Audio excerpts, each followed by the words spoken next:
அதிகாரம் 7. எருசலேமிலிருந்து வந்த பரிசேயரும் வேதபாரிகள் சிலரும் அவரிடத்தில் கூடி வந்தார்கள். அப்பொழுது அவருடைய சீஷரில் சிலர் கழுவாத அசுத்த கைகளினாலே போஜனம் பண்ணுகிறதை அவர்கள் கண்டு குற்றம் பிடித்தார்கள். ஏனெனில் பரிசேயர் முதலிய யூதர் அனைவரும் முன்னோர்களின் பாரம்பரியத்தை கைக்கொண்டு அடிக்கடி கை கழுவினால் ஒழிய சாப்பிட மாட்டார்கள். கடையிலிருந்து வரும்போது ஸ்நானம் பண்ணாமல் சாப்பிட மாட்டார்கள். அப்படியே செம்புகளையும் கிண்ணங்களையும் செப்பு குடங்களையும் மனைகளையும் கழுவுகிறதும் அல்லாமல் வேறு அநேக ஆசாரங்களையும் கை கொண்டு வருவார்கள். அப்பொழுது அந்த பரிசேயரும் வேதபாரகரும் அவரை நோக்கி, உம்முடைய சீஷர்கள் முன்னோர்களின் பாரம்பரியத்தை மீறி ஏன் கை கழுவாமல் சாப்பிடுகிறார்கள் என்று கேட்டார்கள். அவர்களுக்கு அவர் பிரதித்திரமாக, இந்த ஜனங்கள் தங்கள் உதடுகளினால் என்னை கனம் பண்ணுகிறார்கள், அவர்கள் இருதயமோ எனக்கு தூரமாய் விலகி இருக்கிறது என்றும், மனுஷருடைய கற்பனைகளை உபதேசங்களாக போதித்து வீணாய் எனக்கு ஆராதனை செய்கிறார்கள் என்றும் எழுதியிருக்கிற பிரகாரம் மாயக்காரராகிய உங்களை குறித்து ஏசாயா நன்றாய் தீர்க்கதரிசனம் சொல்லியிருக்கிறான்.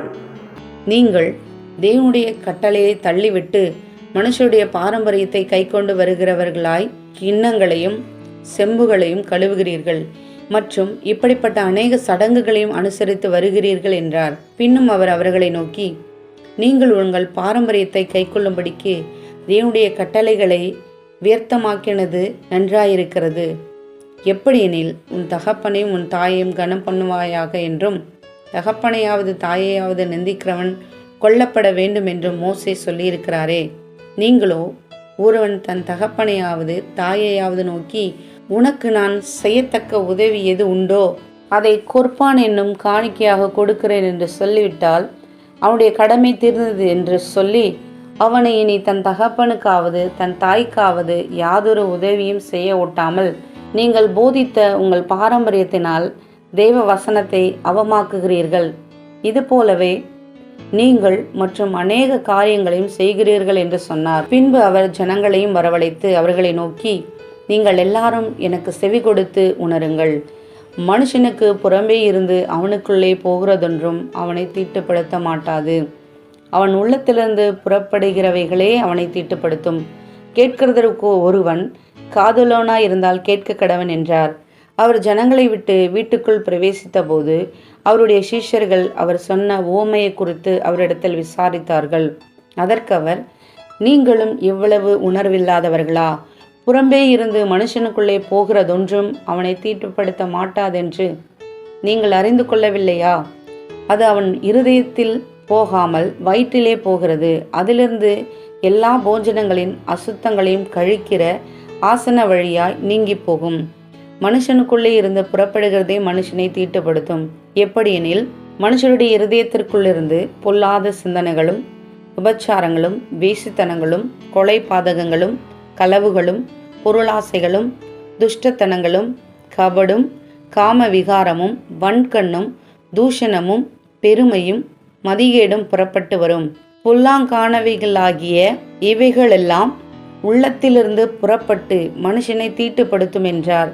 பின்பு அவர் எழுந்து அவ்விடமிட்டு புறப்பட்டு தீரு சீதோன் பட்டணங்களின் எல்லைகளில் போய் ஒரு வீட்டுக்குள் பிரவேசித்து ஒருவரும் அதை அறியாதிருக்க விரும்பியும் அவர் மறைவாய் இருக்கக்கூடாமற் போயிற்று.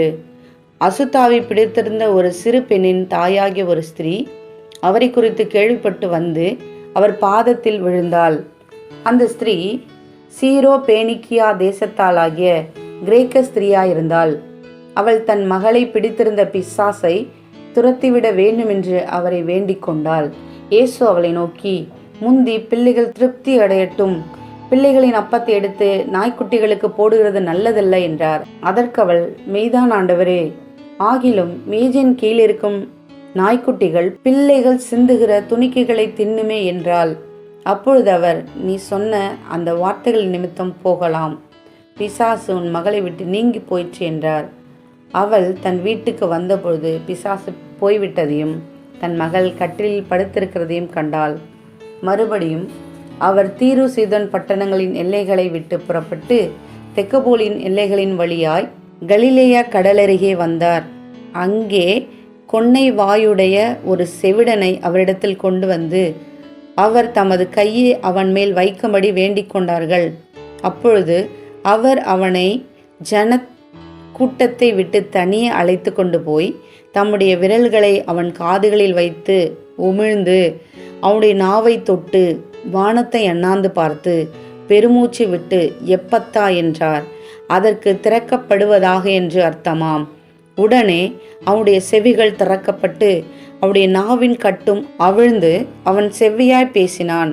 அதை ஒருவருக்கும் சொல்ல வேண்டாம் என்று அவர்களுக்கு கட்டளையிட்டார். ஆகிலும் எவ்வளவு அதிகமாய் அவர்களுக்கு கட்டளையிட்டாரோ அவ்வளவு அதிகமாய் அவர்கள் அதை பிரசித்தம் பண்ணி எல்லாவற்றையும் நன்றாய் செய்தார். செவிடர் கேட்கவும் ஊமையர் பேசவும் பண்ணுகிறார் என்று சொல்லி மேன்மேலும் ஆச்சரியப்பட்டார்கள்.